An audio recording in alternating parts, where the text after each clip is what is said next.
Alright guys, so this is Kingdom Hearts 4's Coco trailer with Omni's breakdown. I've seen him a lot.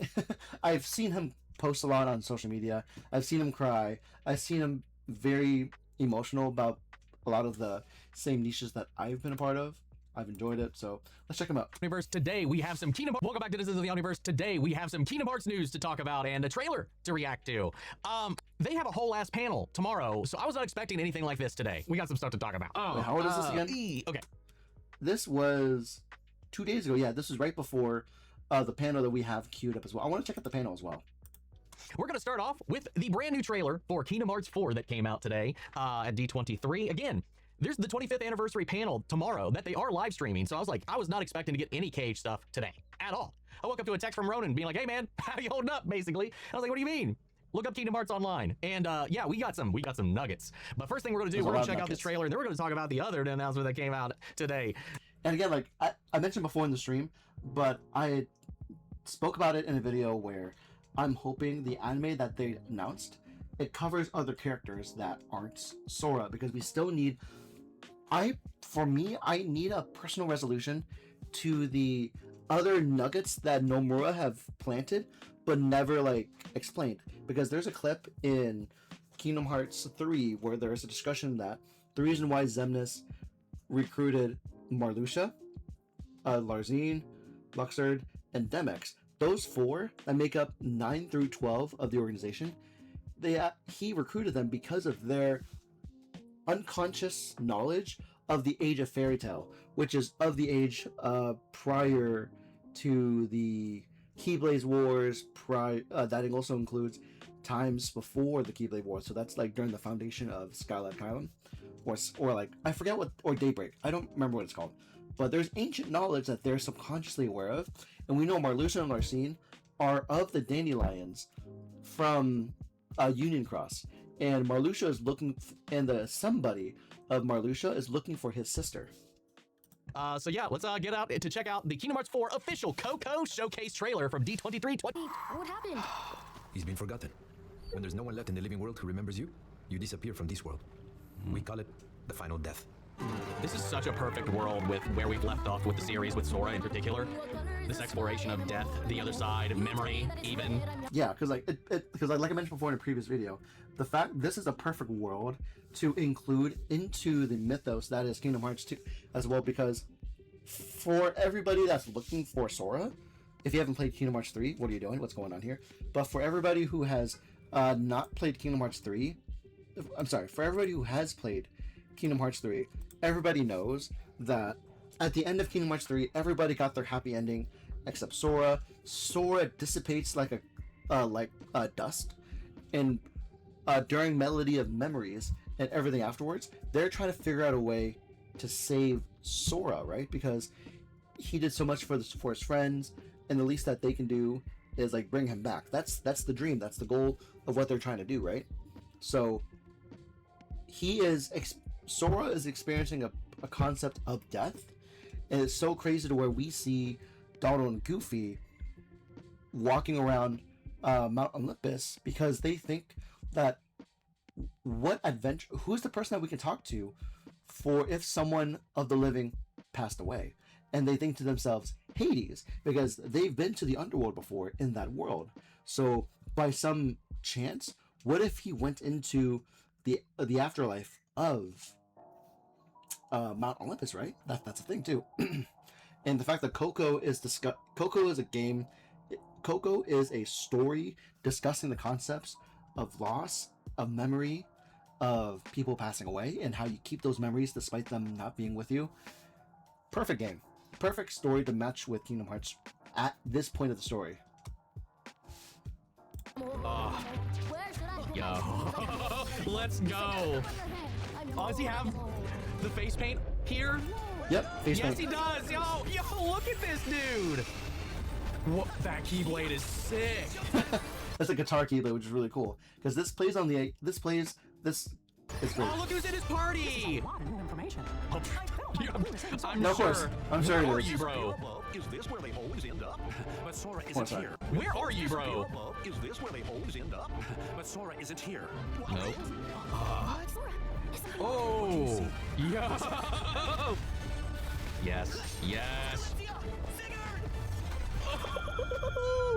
That's Sigurd. No more speculations now, dude. Late 2027 is crazy, dude. Hearing Beautiful. Sora yell out Sigurd and Strelitzia's names sends such a shiver down my spine. Tell me why. Tell me why. Also, hard confirmation now that that was in fact Sigurd. We didn't have confirmation. And we have a hard confirmation of Strelitsia, Luxord in the trailer. We have hard confirmation of. Actually, no, we don't see Luxord ever meeting Sora in this game quite yet. So we have Strelitsia, hard confirmation, Volley, hard confirmation, Sigurd, hard confirmation of Sora saying the names. Before it was just very well-informed speculations and theorizing based on the clues from previous. So then that's 100% Volley there with him. But look at these Heartless, dude. These Heartlesses are the way that these Heartlesses spawn within this world and how stylized it is based on the world is very cool. Like the human, like obviously because Heartless take over like the form of like whatever they've inhabited in some kind of way, being in like our world of all things. Like look at this crow, dude. It's like what? I mean, that could be more ties to the two characters from Missing Link that will. Oh yeah, that's right. Because like some of the characters that were tied to Missing Link are specific. There's like a white. There's a pair of people that was supposed to be key characters in Missing Link. We never got Missing Link because the people said otherwise. Maybe never. We'll see them. We'll see them in this, but like I wonder how we're going to get their story, which we'll get to something else here in a little bit. Because yeah, we'll never get their story that was intended for Missing Link, unless they scrapped the project of Missing Link and saved all the cutscenes in the anime. You know, what if they just animate Missing Link rather than just let you play it? But yeah, this is very like Raven-like. A couple of these are Ravenish. And then these like human / shadows, because they got the antennae, but they're very humanoid. But like, look, hold up. There was a good shot of it right there. Yeah, look at this, man. That's a good shot of it. It kind of reminds me of the Tingo Warriors from Power Rangers, actually. Except way more badass. It's more like this is another thing, too. Where is this? We got Volley, who we presume is Volley from Dark Road and all of that here with him and Strelitzia. But he's seen through Hades, Donald and Goofy communing, I'm presuming, because like we saw something very similar to this in Dark Road when Ericus and Xehanort's classmates all died. They were able to communicate to Ericus or deliver a message to Ericus and Xehanort through Hades, through the underworld. Oh, okay, that's pretty sick. So what if in the previous trailer we watched the full trailer and broke that down? What if the gauntlet that Sora and Donald plays was the requirement for them to pass so that Hades can then say like, fine, if you want to try to long distance message your boy Sora, I'll do it, but you have to survive my gauntlet. And then being surprised that Donald and Goofy can survive the fight without Sora, for them to see them survive will make them upset. But also, a deal is a deal, right? So that means that then Hades will fulfill his part of the bargain and project their consciousness to go find where Sora is. That is pretty sick. From the other side. I'm presuming, though, this is the other side at this point, which makes me wonder if, like, is it just Keyblade wielders that are spared permadeath, left adrift over on this world? Because we got the case of the Lost Masters, we got the Master of Masters floating around somewhere in here. Sigurd, you know. Yeah, because we have what's floating around are the foretellers that returned. We have Ava, who's in a cloak. We have Luxord in a cloak. We've seen a sighting of young Xehanort. We see Strelitsia, Volley, Sigurd, and Luxord. I don't, because that's the thing though. If you were to beat the secret ending, if you were to beat the secret boss of Kingdom Hearts 3, you will hear a dialogue of Luxord talking to somebody. Who was he talking to is the question. We don't have the official name of that guy, not to my knowledge, but he could be another Keyblade wielder, right? There is also the fact that there are 5 darknesses of the original 13 darknesses that are not accounted for. Which is why there's like, Xehanort has made 13 vessels to house the 13 darknesses. Strelitzia, who we saw die in Union Cross. Volley, also dead. Union Cross. And there's also the fact that I believe Ephemer, or the main character that we were supposed to control, our character, Create character, stayed behind in a data version of Daybreak Town to hold back a few darknesses. So there could be a chance that we see that in the animated series as well. And with this other announcements coming up, it's another dead character leading the charge on the story that we're seeing. So like, death leads us to where we are here. Yeah, death in the main game, death by the end of like Kingdom Hearts 3 has led to us seeing Sora wake up in Quadratum. You know, we go to the final world. And then in Quadratum, there's a bunch of instances where in the main trailer that we see previously, confirmations that there's an organization called Dandelions and a dropship going to the site of where Shibuya Crossing is. And then there's a crossover point there that's shared with the other side of reality, as we've learned it from our perspective, you know, from Quadratum, the other side, the real world as we're seeing it here, or our fictional world from the point of view of Sora, to the world of nonfiction, or vice versa there within. The Age of Fairy Tales. You know, this is their world, and our side is the other side, and the final place, the final world, is like this bridging point. We go there, and we can connect to the other side through certain channels, where Sora wound up on this end, and they're able to, like, somehow through the power of the underworld commune, like, but it seems like only he can see them, though. It makes sense to where only Donald and Goofy can be, only Sora can see Donald and Goofy because their hearts are connected, kind of bullshit from this game. So the whole, like, hearts are connected is the reasons why. My understanding is that Sora can see Donald and Goofy, and then what makes Sora pass out? I don't know. Which is interesting. I wonder, it might be because there's a personal connection needs to be made, kind of like how like the power of waking works in a way. Which is why it's like really cool that I think like Coco's a great world to do this, because like if there's this through line of death that is connecting everything. Because like the first death you have is your physical death, and the second death is when the last person that loves you or knows you says your name. When the last death comes from the last time somebody mentions you by name or by memory. Like worlds that have that theme at its core might play a huge part in this, especially with this idea of like, especially within the through line of Coco's, like what is like the final death, the real death is when you're forgotten. It's not when you died, it's when the last person who remembers you passes on, and then you're truly gone from the world. Sora right now might be gone, might be dead. Again, whatever that word means in this world, he's not forgotten. Because originally, because again, like death in this game is a fluid concept, because you have you dying and producing a nobody, you dying and your body remains becoming a nobody. A nobody is in itself almost like the concept of a zombie in a way, but like the concepts of a nobody is supposed to represent somebody without a heart, without emotions, and then all of your emotions and all of your feelings that reside from your heart becomes a shadow. And the only two recorded instances of people coming into physical form from their shadows has been Ansem, Seeker of Darkness, and Sora, because after he sacrificed himself to release Tyree's heart, he was a walking shadow, and then his heart was so strong he produced his body back again. But that left his nobody Roxas to be picked up by Xemnas at the same time. And that's how 358 over 2 days occurred, because it was his body roaming around without an identity, without his heart, out in the world during 358. There's people trying to figure out, one, what happened to him, because it is very unclear to everybody. So we got his friends holding out hope that he's just out there somewhere and that he can be recovered. So that's what we're seeing. And that's the craziest thing too, to where, like, in a very funny way, the only reason why Sora received the final form of his transformations in Kingdom Hearts 2 was because he defeated his nobody, and in defeating his nobody, he regained his body back. But on the flip side, I don't know what would have happened if Roxas beated Sora. If Roxas defeated Sora, Roxas may become the prominent personality, but what happens after that is a discussion I don't have the answer to. I think he's in some library that it seems to be the same like architecture we saw from that one shot in the original teaser, where he's like hopping through the chandeliers sneakily, which makes me wonder, like, where is he? He's in Skylet Kylum, because again, for those of you who don't know, at the ending of Medley of Memories, one of his tasks from Yen said was to go to do research at Skylet Kylum, and that's where he is right now. Scala? If it's Scala at Kylum, which makes me wonder, like, where is he?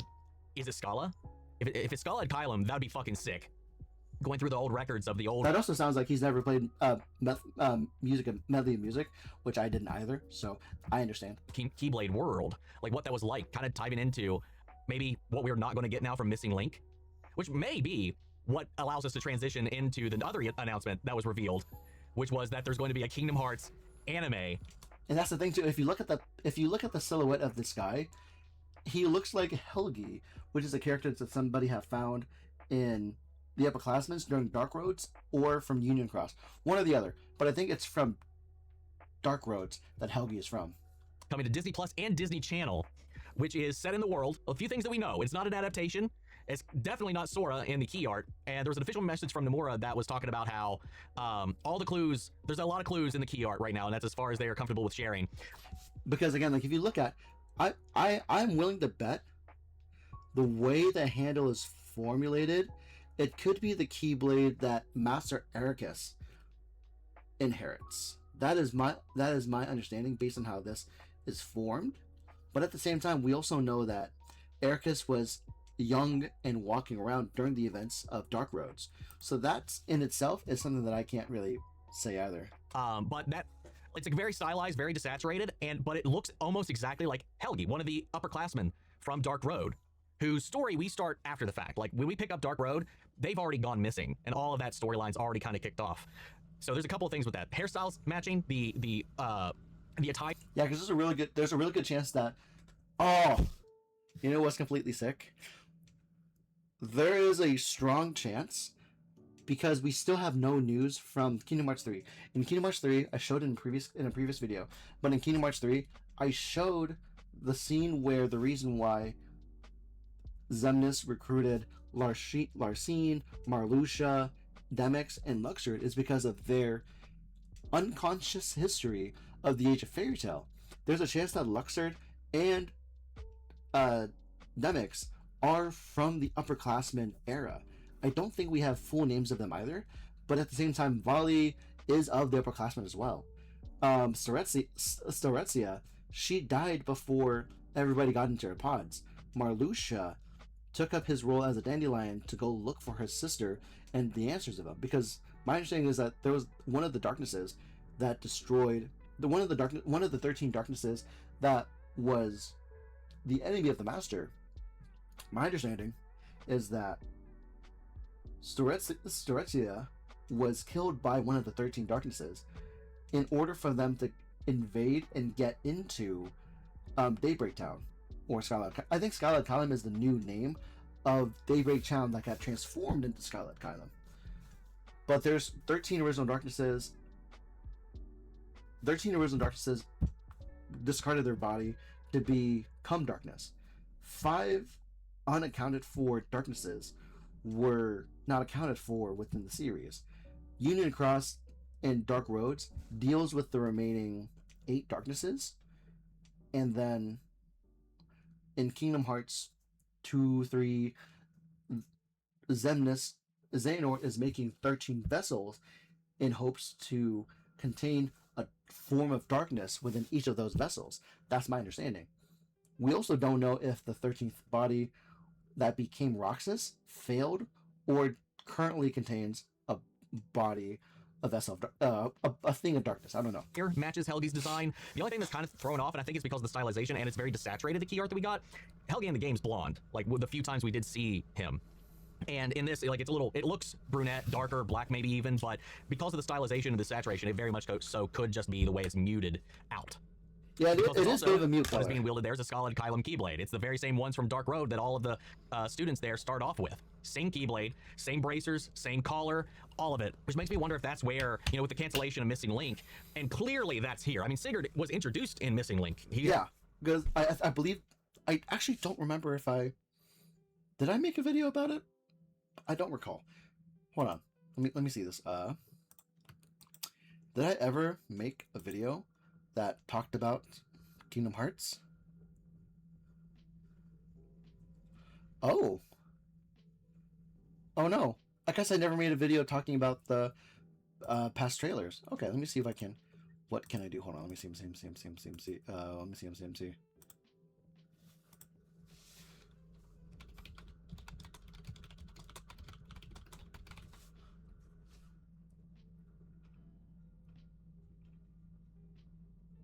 Okay, there was an opening cinematic that happened to.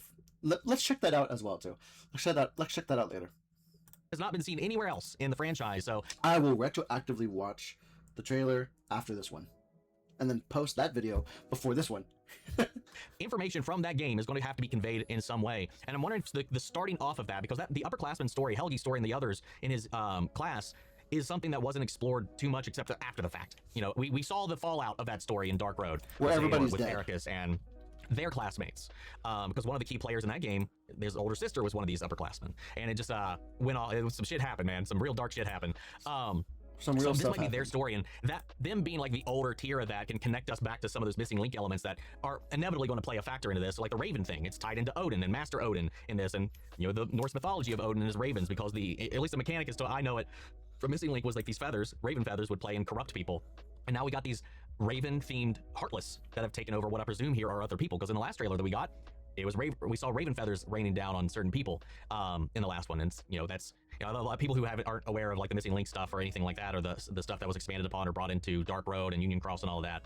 I saw a lot of people like, oh, Sephiroth, which is a valid thing to think. Like, I would love to believe that after the events of Kingdom Hearts 2, in Kingdom Hearts 2, Sephiroth was the secret boss. You fought Sephiroth, that then had you go to the beginning of Radiant Garden or to another part of the world to find Cloud, tell him a silver-haired character is looking for him. You meet him outside the boss entry of Sephiroth, and then you watch Sephiroth and Cloud fight each other. They go into a helix in the air, and then they disappear. And then Wtphu walks away, trying to look for Cloud again, because she's gonna follow Cloud as a respectable wife, right? But I would love to believe that in this year 2027,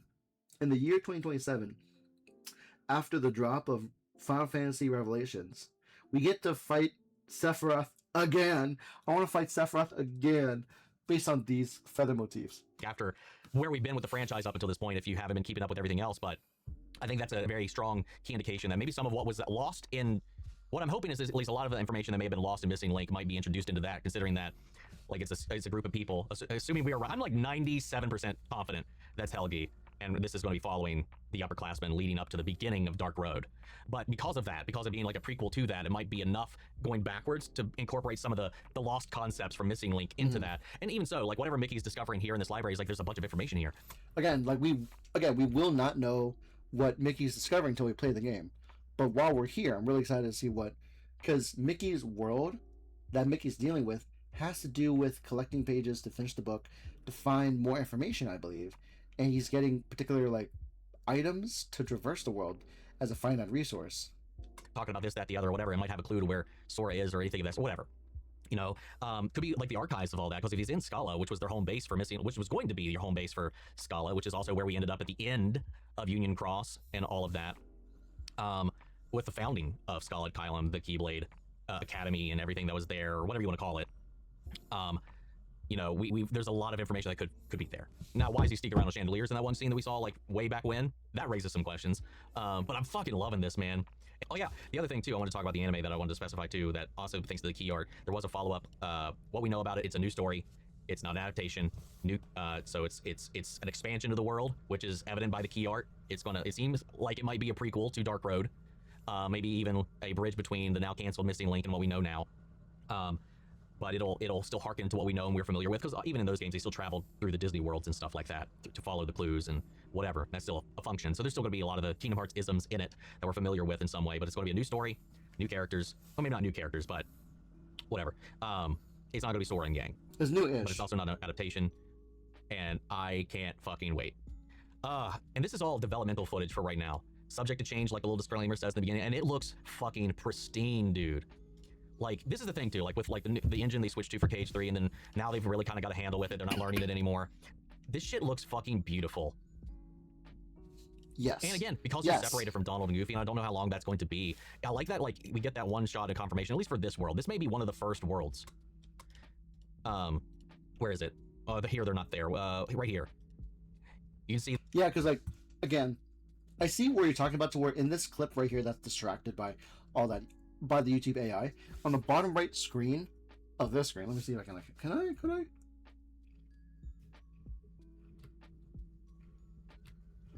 That's not working. Them working together, and they are his party members here, which makes me think that, at least for the time being, while we're... Yeah, because while we're in this world by ourselves, he has to rely on the community to help regulate this world. much like how during Birth by Sleep, you were a solo character as Ven, Aqua, or Terra, and you happen to partner up with Zack Fair, or you happen to partner up with other characters within the world to then maintain the world's peace. That's something that's happened in the Birth by Sleep. That's happened in Dream Drop Distance, and it's going to happen again here. Separated, while Sora's cut off from everybody he's already, which is I think one of the most interesting things to do with Sora right now, is because he feels so dependent on everybody. I honestly don't believe that statement, because we faced that instance. We already faced that instance during Dream Drop Distance, and we faced that instance in 3, to where in Dream Drop Distance it was his first time completing challenges for the Mark of Mastery by himself, and then that further expanded more combat situations in 3, where he's by himself. He just happens to work better with friends, but the previous games have shown him to be very capable on his own. You know, that's always been he feels so dependent on everybody. You know, that's always been his thing, right? My friends are my power. Being physically and temporally. I don't believe that, because that's how he was in the original games, but as he became more competent with the Keyblade, he has become stronger and stronger without them, to where you see that in the transformation of his Keyblade in Kingdom Hearts 3. You see him in the way he utilizes the Dream Eaters in Dream Drop Distance. He is a more capable person now than he was in his younger days with the team. And whatever, separated from them, and having him try to fend for himself, not having his crew, not having Donald, Goofy, Riku, Mickey, Kairi, none of them, and having to adapt. I don't think it'll be the whole game. There's no way it's going to be the whole game doing that, but it's just like an interesting concept that Sora is kind of on his own when he's exploring these other worlds. Because I also thought, like, there's the possibility that maybe Strelitzia could be a party member, or Vali, or any of them. I mean, I can, like, they definitely can be, but much more so with Strelitzia, because it looked like in the extended trailer, Strelitzia has an issue with manifesting her Keyblade, and it looked almost holographic, like she is realizing she is in the Matrix, and so the Matrix is glitching out. So there's a good chance that when it comes to this situation, there's a situation where, oh no, Strelitzia, are you okay? You can't use your Keyblade? That's okay, I'll fight for you. That doesn't appear to be the case here, because there's some shots where he's solo, where it's just Sora, and he doesn't have an indicator down here for party members, and then we've got shots like this, where they're executing a limit break here together. I wonder if it says anywhere. Look at this little boss fight on the trams. This fucking Heartless. God, I can't wait for this. I love the visual aesthetic. One, just of this world and this art style. I love Coco, dude. Speaking of... Oh, now that you mention it, okay, so I'm wondering if this instance right here is his meter for the special with Ector, because I thought for a second that this was a thing in the middle. This meter represented the objective of the combat. That may not actually be the case. It may actually, this meter may be building up, and the more combos you get, the higher damage you get towards the end. That could be a part of the combo meter. I think they just announced a second movie too, with them all grown up. Yeah, they're doing a little team move here. I'm trying to see if there's a spot where, like, you see it executed. No, there isn't.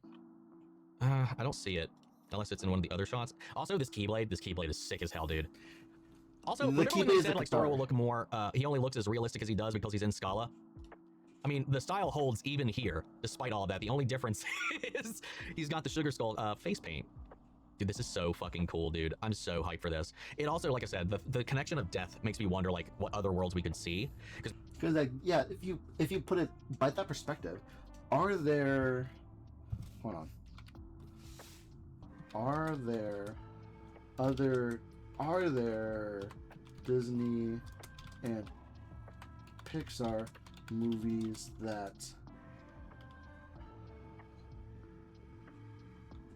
discuss the concepts of loss and death? Because there's Coco, I know that much. There is... We could have Up, Lost Reefs and Morality.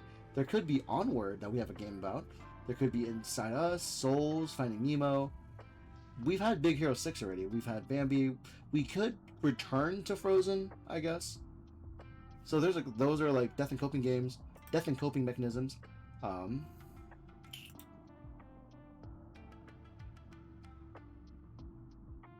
There could be those for concepts. Maybe there is, because maybe there's some fabric weakening with worlds that have this connection to death, almost in the way that the limbo worlds are, the sleeping worlds have this like connection between that's kind of like on the precipice, like like Traverse Town or Twilight Town, that are like between light and dark. Yeah, because no, is Traverse Town meant for people who lost their worlds and are wandering? Traverse Town is a safe haven for people who've lost their worlds and are wandering after the Heartless destroys them. It acts as the gathering place for refugees. It's a place for refugees. Maybe this is, there's like like Traverse Town or Twilight Town, that are like between light and darkness. Maybe this is, there's certain worlds, because of the nature of them, are between life and death, or reality and non-reality. And maybe that's, I mean, that would line up perfectly with this, which makes me wonder, like, what other worlds could we see? Could we see some that we've had before? And at the same time, I'm looking up that allegedly Twilight Town is a quiet place where people who've lost their worlds can rest, but it's not specifically made for them. Huh. Most people in Twilight Town are just normal locals who lost their daily lives. But you'll see people like Setzer, Cypher, Vivi. We don't know what world they came from, but they're in the world of Twilight Town right now. Characters who lost their homes sometimes end up here or Traverse Town because it's peaceful and hidden.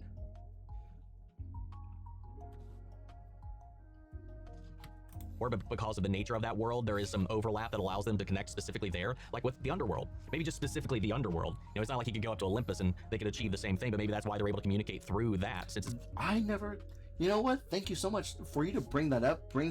Reminds me that like the world of Olympus has been touched on in every game since the inception of Kingdom Hearts, and now the fact that Olympus is being repackaged to explore the concepts of death and loss is amazing. It's incredibly cool. I love it. A realm tied to death itself.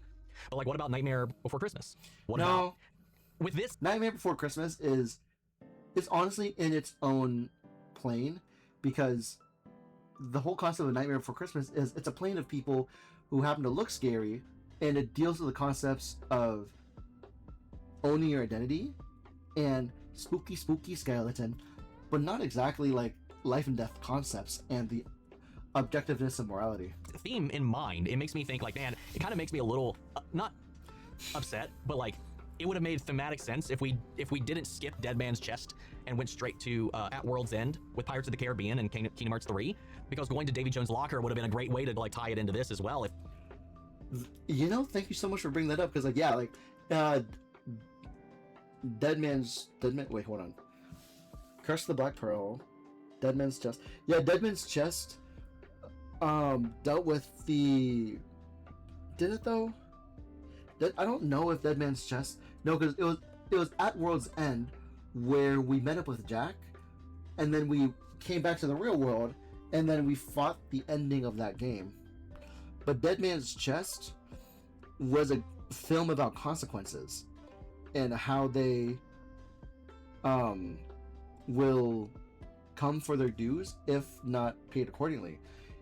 Where, case in point, the consequences of Jack Sparrow's actions led him to be trapped on that mast because of Elizabeth Swann, and Davy Jones' predicament of becoming controlled by the Port Royal was because of is a consequence of his actions. Yeah, it's a movie about consequences, not about death, I don't think. If we wanted to save that part of that story for this, and that's all just based on the speculation that this could just be a world only accessible through Quadratum and the other side of this separation, the other side of the final world.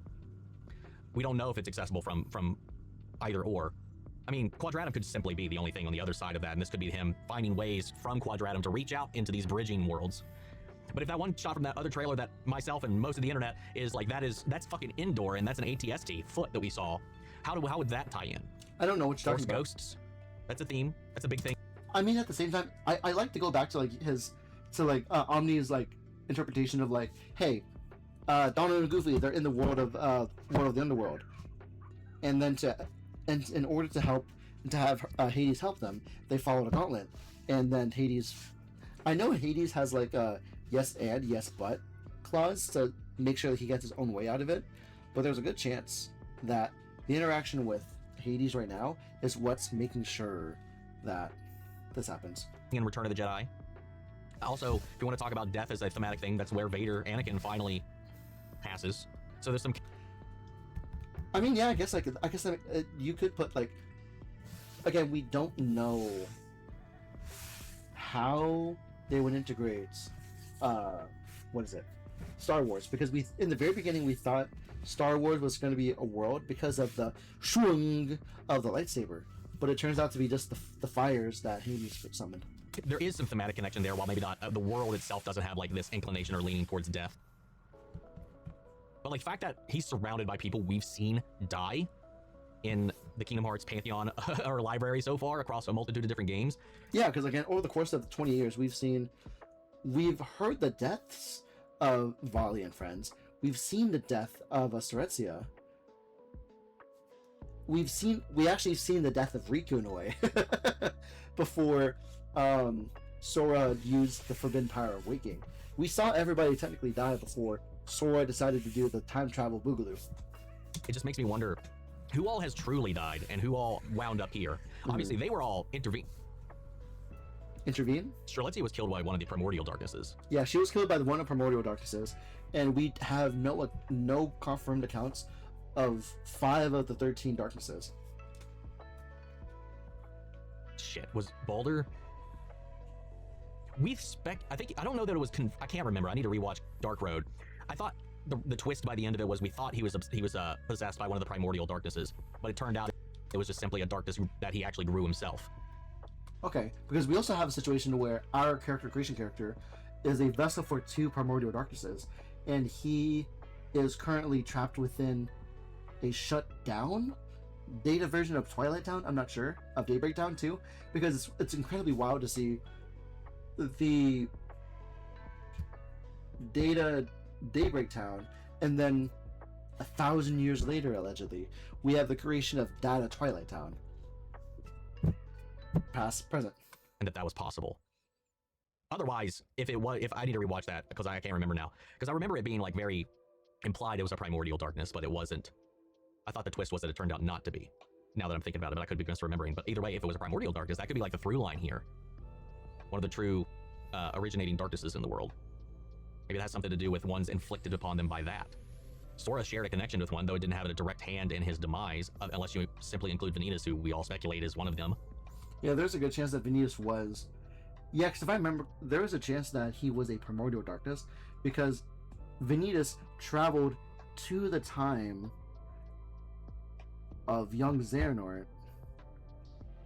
Yeah, it's like it's a whole thing to where young Vanitas was shot through a tube 2 separate times to go further into the future. Oh my god. We know 7 of them are in the Masters. I can't remember now where all of them are. One speculated to be in Ventus, aka Vanitas. Then there's the ones trapped in Daybreak. Yeah, Daybreak Data Town. That didn't have bodies. That might be all of them accounted for. I'm not sure. I need to go back and refresh myself on all of that. But man, dude, this is so good. I'm so excited for this, man. I'm fucking ready. This coming right off the heels of them like talking about how Kingdom Hearts has officially become $1 billion franchise for Disney. And this is the first year Disney's really, like, they put them on the banners. They have a whole ass panel for it. They're leaning into it. We got the Fortnite collab, all but confirmed. I think it's actually been confirmed at this point. I'm not sure. Sora's in the background. Oh yeah, I forgot to mention. I was just getting distracted. I saw the mini map up here. I know there was one shot. I think it was like right here. Yeah, here. You can see a Moogle. You can see a Moogle icon on the mini map up in the top. Meaning somehow Moogles even exist here, which is fun. Moogles are the original travelers of the multiverse. Yeah, I'm sorry about the ADHD of this. There's just so much going on. And also, why does he see them and pass out? Is that just from like being... I wonder, because like in my understanding, like in my interpretation, him passing out may be from the exertion that seeing them causes to him, or him breaking out of the system that is Data Quadratum. Because it feels like the entire space of Quadratum that we're in is actually made of digital files. Overwhelmed when he sees Donald and Goofy here. God. I'm so fucking ready. I'm so ready. Oh yeah, I forgot the whole big thing. Was it in the trailer? I know it was in the tweets. No, yeah, it is late 2027, man. So next year, next fucking year, man. Yeah, buddy. And we got the fan event tomorrow, deep dive into Kingdom Hearts. I'm going to be live streaming that. We'll be doing our regular live stream tomorrow, and then I plan on actually live streaming the actual Kingdom Hearts event tomorrow. So I'm just so looking forward to that. I really wanted to go. I tried, but tickets were already swept up. And even I learned after the fact that even for seating for this panel, it had to be a raffle. So even if I went, there wasn't a guarantee I would have got a seat there anyway. So at least this time I can sit here and I can guarantee that I can watch it because they are live streaming that sucker. Hell yeah, man. I missed out on that. I had things I was doing with family at that time. I missed out on streaming that. I'm so excited. I am vibrating. I was going to be doing a whole other thing tonight, and now I just it got hijacked by this. You know, there was the Marvel announcement too. They announced like the castings for some of the X-Men. We got some other trailers and stuff like that. I don't know if I'll get around to any of that. But this has been on my mind, and I wanted to talk about it because fuck, man, it's one of my favorite things ever. And Matthew over there just started playing his first time playthrough of the series with Kingdom Hearts. Is on his fourth part after a lot of nudging from me and encouragement from me to do so. And yeah, so go check that out. Actually, I'll have a link to that down below. Like for me, I did a chronological playthrough of the games coming up to Kingdom Hearts 3. Please go support that. He's a delight. I love that man. Anyway, guys, what do you think? How do you feel? What are your thoughts? Your speculations? Sound off in the comments down below. We'll carry the conversation after the video. Hope you enjoyed the reaction. If it did, leave a like, drop a comment, subscribe if not already. Make sure to stick around for more reactions, reviews, and all that kind of stuff. And we will probably be doing once I move and got the new internet in place, we'll probably be doing a Road to KH4 sometime in the coming year, just to kind of. Yeah, I'm thinking about doing that too. He's doing this cooldown, but I do think I may do the same thing too, where let's like the video. I should be able to post a link down in the description below. But I'm very excited to like be on that road with him too, because I enjoy the idea of like, hey, we love this thing. I know you love it. Let's go ahead and celebrate the road to Kingdom Hearts 4. It's gonna be very fun. It's gonna be very cool.